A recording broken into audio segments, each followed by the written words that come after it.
দেখিয়া প্রাণ গোবিন্দ আমার কেমন আছে। রাধারানী তুলসীকে ডাকলেন, ও তুলসী একবার কাছে আন। তুলসীকে যখন ডাকছে চেয়ে দেখলো তুলসী ছুটে আসছে। তুলসী ছুটে এলে, ও রাধে কি হয়েছে বল? তুলসী কৃষ্ণ প্রেয়সী, তাই না? তুলসী কৃষ্ণ প্রেয়সী।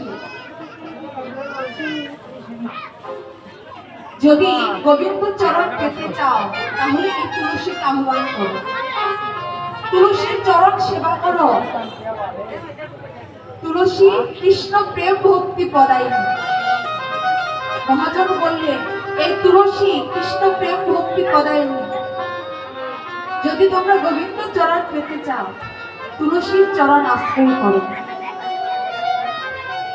তুলসীর চরণ আশ্রয় করো, তুলসীকে শিরে ধারণ করো, তুলসীর চরণ বন্দনা করো। তুলসীর চরণ বন্দনা করে হে জীব তোমরা তুলসী রে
গোবিন্দ তুলসীকে খুঁজে পাচ্ছে না, তুলসীকে ডাকছে,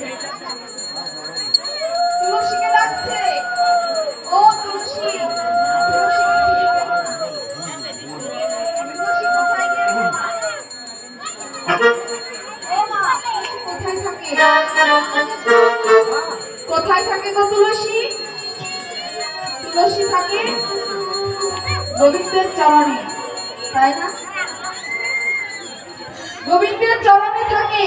আজকে সেই তুলসী জানো কোথায় গিয়েছে? সেই তুলসী গিয়েছে শ্মশান ঘাটে। কেন না? একটি মৃতদেহ সেই দেহের সঙ্গের সাথী হয়ে তুলসী আজকে শ্মশানে গিয়েছে। কেন?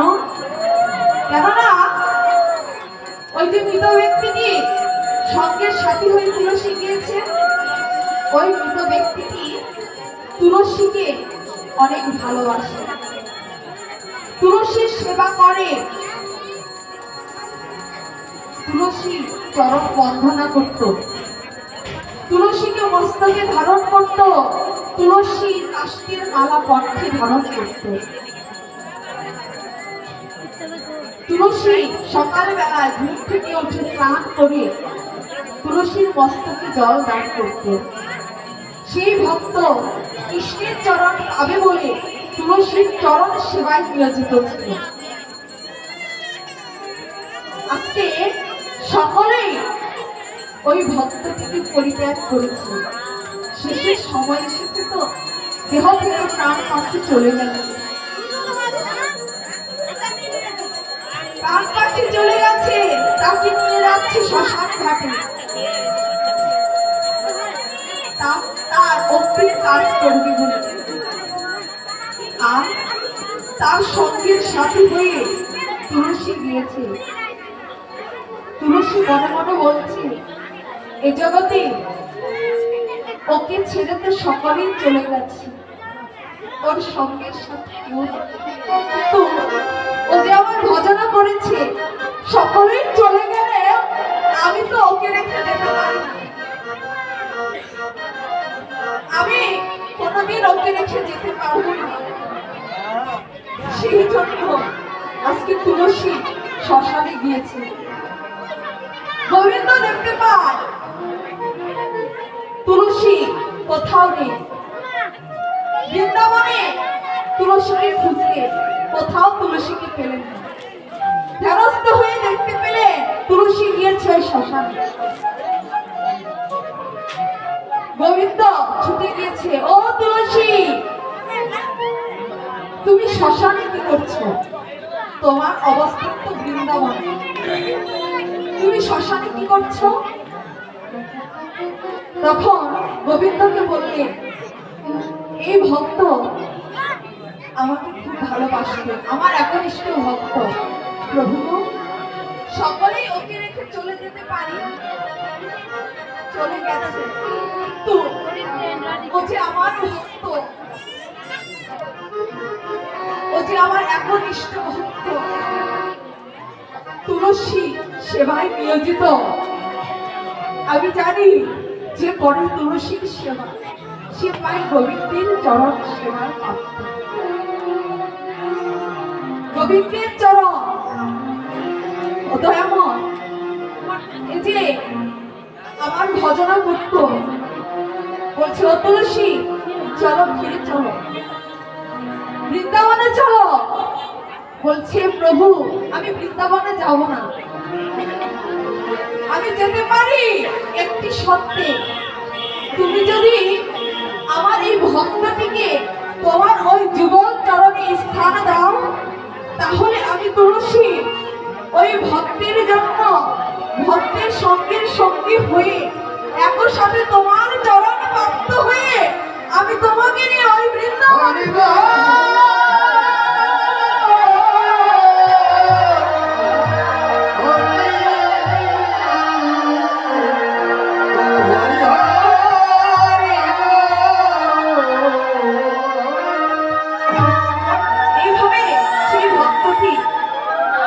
গোবিন্দ চরণ পেয়ে গেল। আমাদেরকে শিক্ষা দিয়ে গেল যে ওই ভজনের মধ্যে তোমরাও তুলসীর চরণ সেবা করো,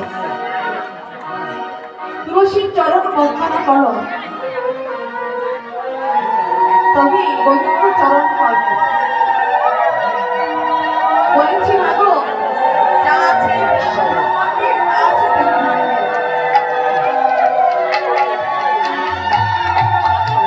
তুলসীর সেবা ভগবানের নাম, ভক্ত সঙ্গ, ভক্তির চরণ ধরি, এগুলো অপরিসীম। তার মধ্যে কি জানো, ওই যে বলেছি দেহের মধ্যে আছে। কুরুক্ষেত্রে যুদ্ধ হয়েছিল, ওমা, কুরুক্ষেত্রে যুদ্ধ হয়েছিল কয় লিঙ্গ?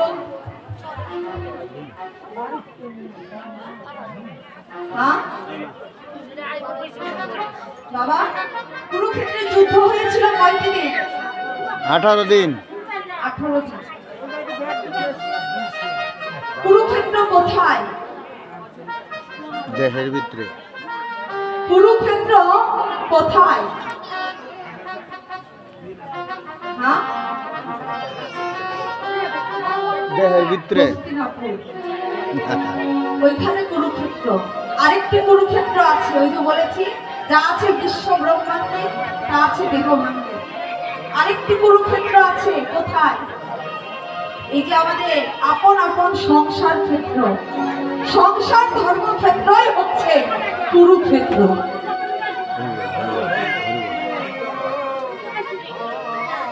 এই সংসার ধর্মক্ষেত্রই কুরুক্ষেত্র। কুরুক্ষেত্রে যুদ্ধ কয়দিন হয়েছিল বললে? 18 দিন। কেন?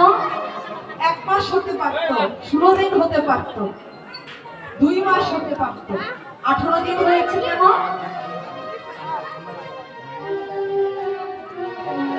আমাদের দেহের মধ্যেও আছে 18 মুখা 9 দরজা। সে 18 মুখাকে জয় করেছে, 18 দিন যুদ্ধ করেছে। দেখবেন গীতারও 18টি কত মিল। আজকে যে যুদ্ধ করেছিল কুরুক্ষেত্রের যুদ্ধ, তিনি যুদ্ধ করেছিলেন রথ নিয়ে, তাই না? ভগবান অর্জুনের রথের সারথি হয়ে যুদ্ধ করেছিলেন। যে যুদ্ধ করেছিলেন রথে চড়ে, সেই রথটির নাম কি বাবা? ও দিদিমা, সেই রথটির নাম কি? সেই রথটির নাম কপিল স্থল। আমাদের দেহের একটি অঙ্গের নাম।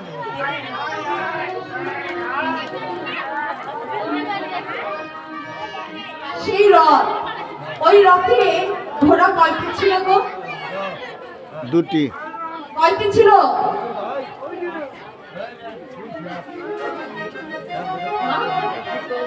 চারটি ছিল? 2টি। 5টি ছিল না 6টি ছিল? ছয়টা। কয়টি ঘোড়া ছিল দেখেছে বাবা? কয়টি ঘোড়া ছিল গো? 2টি মনে হয়। হ্যাঁ বাবা, 2টি তো ঘোড়া ছিল না? 6টি। 6টি ঘোড়া ছিল, তাই না? আচ্ছা, সত্যিটা আপনি বলেন, কারণ আমাদের তো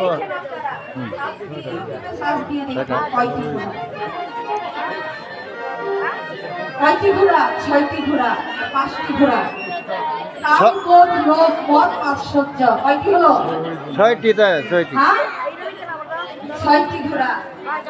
কাম ক্রোধ লোভ মদ মাৎসর্য 6টি ঘোড়াকে জয় করেছে। সেই 6টি ঘোড়া ছিল। আজকে যে ঘোড়া নিয়ে যুদ্ধ করেছে, অর্জুন দেখলো যুদ্ধ শেষ হয়ে গেছে। যেদিন যুদ্ধ শেষ হয়ে গেছে, ওই রথ থেকে ভগবান নেমে যাচ্ছে। যখনই ভগবান নেমে যাচ্ছে রথ থেকে নেমে যাওয়া মাত্র রথটির মধ্যে দাউ দাউ করে আগুন জ্বলে উঠেছে। অর্জুন দেখতে পেল দাউ দাউ করে আগুন জ্বলছে। অর্জুন বলছে, ও প্রভু, যেই নাকি তুমি রথ থেকে নেমে গেল, যুদ্ধ শেষ, আজকে রথটি পুরো ছাই হয়ে যাচ্ছে।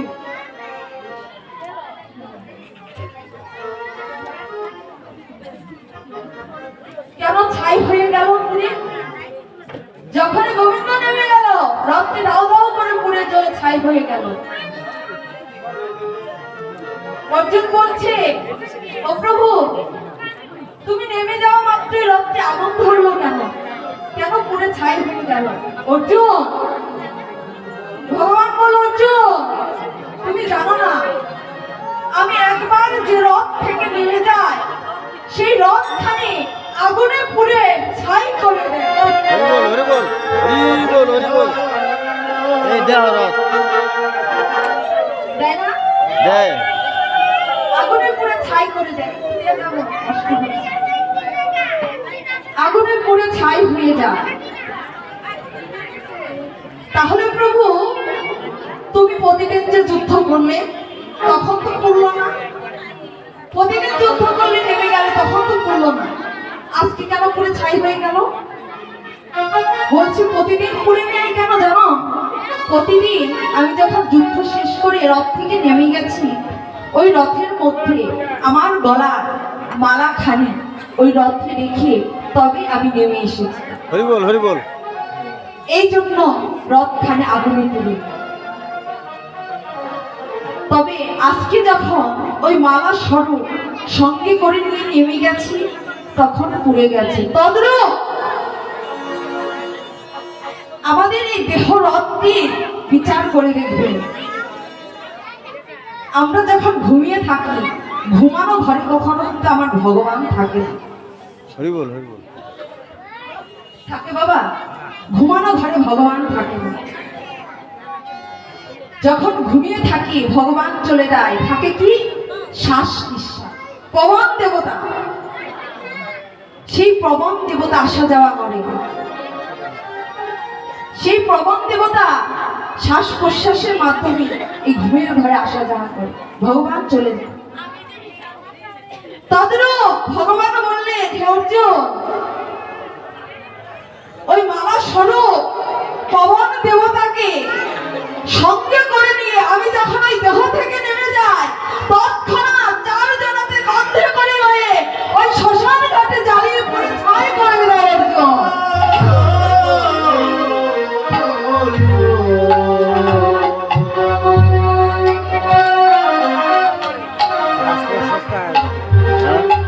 এই তো ভজন, শুনে রাখুন দেহে।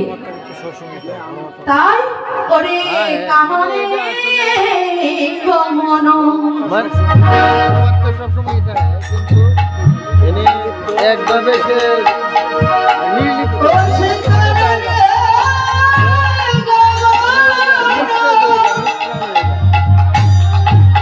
এই জায়গায় না, এটা করলে চলে না, কিন্তু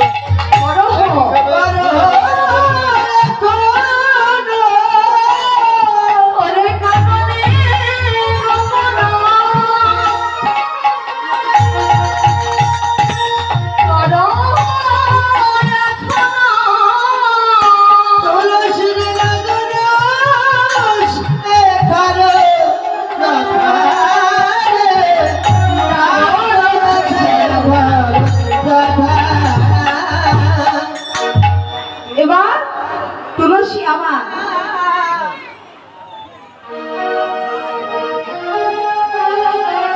তুলসী আমার কাছে আইনে একবার দেখে আই প্রাণ গোবিন্দ কেমন আছে। ও তুলসী, তুলসী যা ভাই। তখন তুলসীকে ডেকে নিয়ে গোবিন্দের জন্য পাঠালেন। আবার পেছন থেকে ডাকলেন, ও তুলসী এদিকে আয়। বলছে পাঠালি গোবিন্দ দর্শনে কেমন আছে দেখি আয়, সুখী আছে কিংবা দুঃখী আছে। তবে আবার পেছন থেকে ডাকলি কেন? বললি তুই তো যাচ্ছিস, তবে তাড়াতাড়ি করে আসবি, দেরি যেন করিস না, দেরি যেন করিস না, তাড়াতাড়ি আসবি যা। তবে এই নে, তুলসীর হাতে একটি কর্পূর মিশ্রিত তাম্বুল দিলেন আর একটি বিনি সুতার মালায় গাঁথা একটি মালা দিলেন তুলসীর হাতে। আমার বধূর গলায় পরিয়ে দিলেন আর বধূর কুশল বার্তা নিয়ে আসবেন। যা ভাই। এই বলে তুলসী চললেন। ওরে অলসী তুলসী মনেতে হরসী, তুলসী তুলসী তুলসী তুলসী তুলসী মনেতে হরসী, তুলসী তুলসী মনেতে হরসী। চলিলা রায়ের মোহরে, চলিলা রায়ের মোহরে, চলিলা রায়ের মোহরে, চলিলা রায়ের মোহরে। ফুলে ফুলে ফুল হর, ফুলে ফুলে ফুল হর, চলিলা সরসী ফুলে, চলিলা সরসী ফুলে, চলিলা সরসী ফুলে, চলিলা সরসী ফুলে। যা তুলসী ধীরে ধীরে, যা তুলসী ধীরে ধীরে, যা তুলসী ধীরে ধীরে, যা তুলসী ধীরে ধীরে। আর গোবিন্দের অনুসরণে যা তুলসী ধীরে ধীরে, আর গোবিন্দের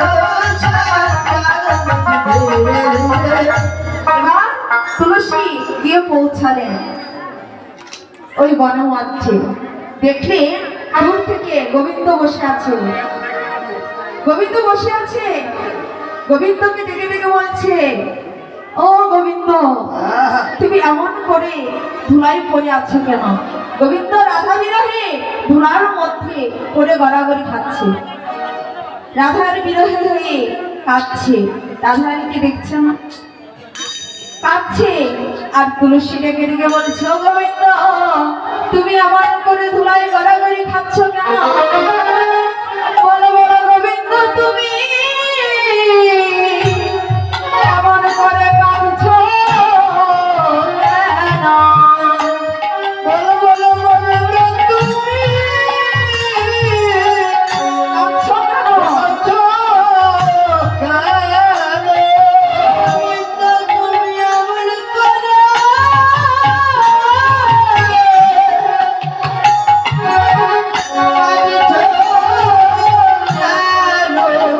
বলি তোমার কিসের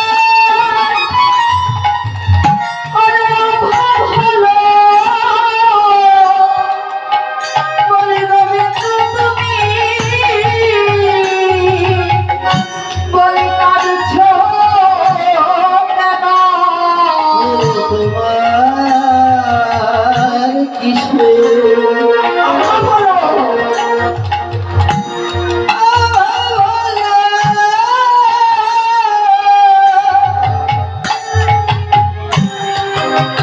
গোবিন্দ, তুমি আমার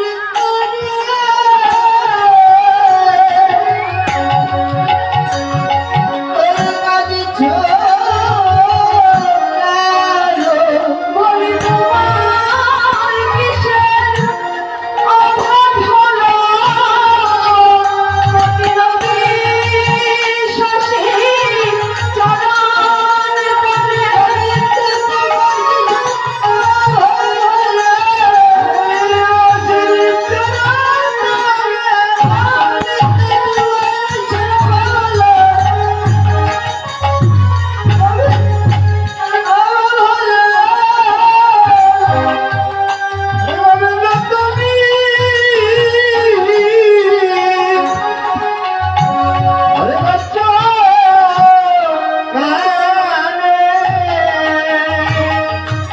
তুলসীকে দেখে গোবিন্দের রাধার বদনের কথা মনে হলো। সখীকে দেখেছি, বলে বল আমার পরাণ, আমার প্রেমময়ী রাধারানী কেমন আছে? একবার বল বল তুলসী। তখন রাধারানীর দেওয়া ওই তাম্বুল আর কর্পূর মিশ্রিত তাম্বুল আর ওই কণ্ঠের মালাখানি গোবিন্দের গলায় পরিয়ে দিলেন। আর গোবিন্দ সেই রাধারানীর কথা শুনে বললেন, আমার প্রেমময়ী রাধারানীর কথা বল, কখন আমার তার সঙ্গে দেখা হবে? রাধারানী সঙ্গে দেখা হবে কখন? তুলসী বলছে, যদি রাধা বাবা দর্শন করতে চাও